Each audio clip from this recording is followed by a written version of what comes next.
Hello का हाल बा? एकदम बढ़िया ना? क्या बात है। मंच के सामने जे भी हमार भाई भैया गार्जियन आप लोग बैठल बनी जा, सबके पैर छू के प्रणाम करत तनी और दिल से धन्यवाद देतानी अपने बड़े भैया सुड्डू भैया के और हमार बड़का भैया पूर्व सांसद माननीय श्री धनंजय सिंह जी के, जिकरा वजह से इपवनमा के आप सबके बीच में आवे के मौका मिलल। तो हे भैया, आप लोग हमार भगवान हैं। ये मंच के माध्यम से पवन आप सब भैया चाचा माता बहन के पैर छू के प्रणाम करतनी, एगो ताली बजा के आशीर्वाद दे दी जा।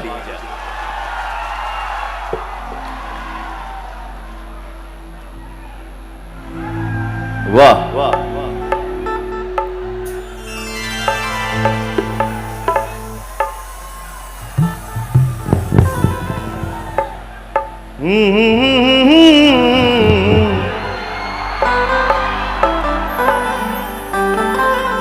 यही तो बात है। दुनिया के किसी भी कोने में पवन खड़ा होता है और एक बार जब ऐसे करता है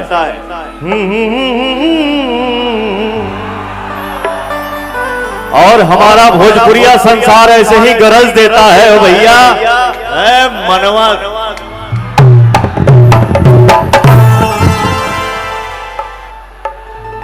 यही तो एक कलाकार की ताकत है, इससे बड़ी ताकत कुछ नहीं हो सकती है। बसे ब्रह्मा बसे विष्णु, लव यू रे हमार भाई। बसे ब्रह्मा बसे विष्णु मोसे देव महेश, बोल बोल के सुमिरन से होला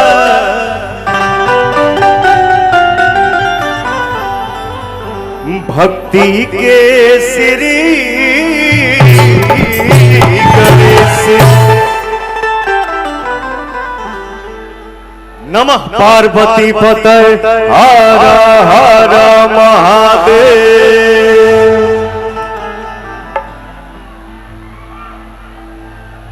बड़ा भाग्य से भक्ति मंच मिलेला,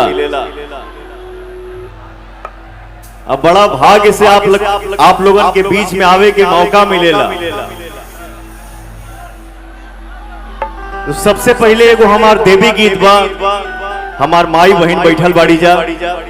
एकरा बाद शंकर भगवान के भजन हुई, आप सबके साथ चाहिए और आशीर्वाद चाहिए। ओम जयंती मंगला काली,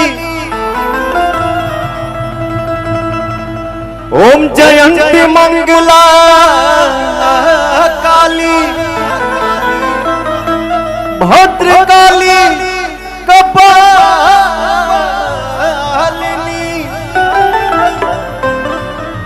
दुर्गे क्षमा शिवा धात्री, स्वाहा स्वधा नमस्ते।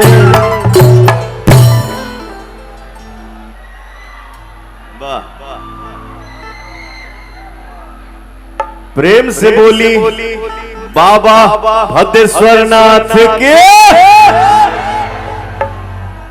हरे गंगा जी नहाई बोए मैया, जलवा ले पौनवा के देवी गीत के सुन ले बात नहीं, हाथ उठा के बतावा जाओ। क्या बात है।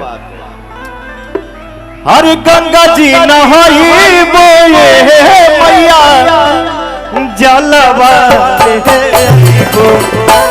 आंगन लिपाई बोए मैया काला साधा आंगन लिपाई बोए मैया काला साधा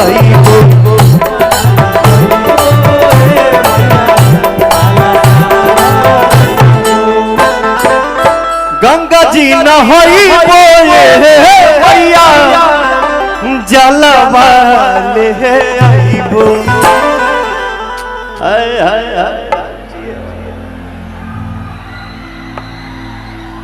यही तो बात है, एक छोटा सा बच्चा उसके अंदर एनर्जी देगी। भक्ति भाव में बानी जा हमनी के हो भैया, आप सबके साथ चाहिए, आशीर्वाद चाहिए, मिली ना हो। गंगा जी नहाइबो मैया जलवा ले आईबो। तनी हथवा उठावा जा हो आंगन लिपाईबो आंगन लिपाईबो मैया काला साधा रईबो आंगन लिपाईबो मैया काला साधा रईबो।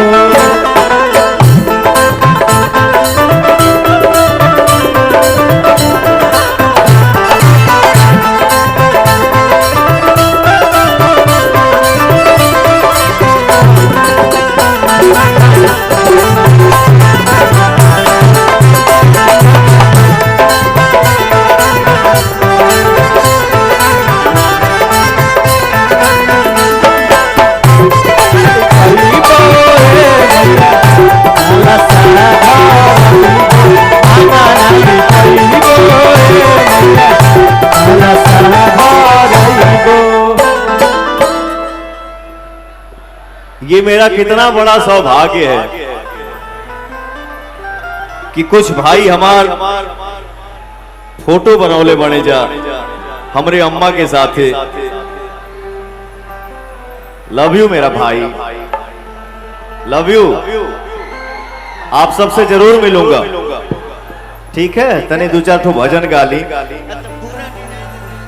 राजा रुकबा, तने समय देबा, गाई कि ना गाई। हरे मालिनी बोलाई बोए मैया और हाउल महामाई बोल। अरे माली कौन धुआं छोड़ा तारे, कम करो, धुआं मत छोड़ो।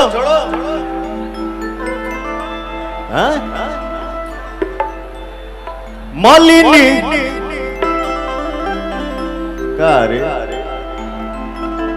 मालिनी बोलाई बोए मैया और हाउल महामाई बोल। ओही और हाउल हवाए मैया।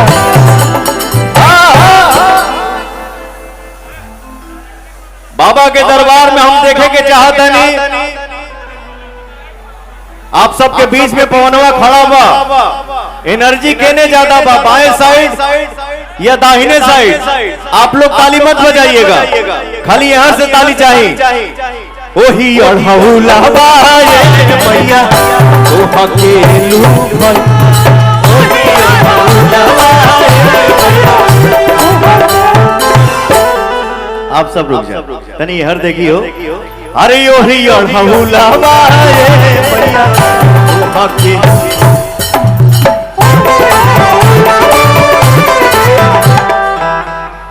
तो भक्ति भाव में भैया चारों तरफ से यही एनर्जी चाहिए, नहीं चारों तरफ से हो। ओही अढ़ौला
हवन करही बोए मैया। पवनवा देवी गीत का होता, हमार माई बहन बैठल बड़ी जा, तनी आप लोग ताली बजा दो जा। अरे हो मावा जरही बोए मैया, पठावा पढ़ाई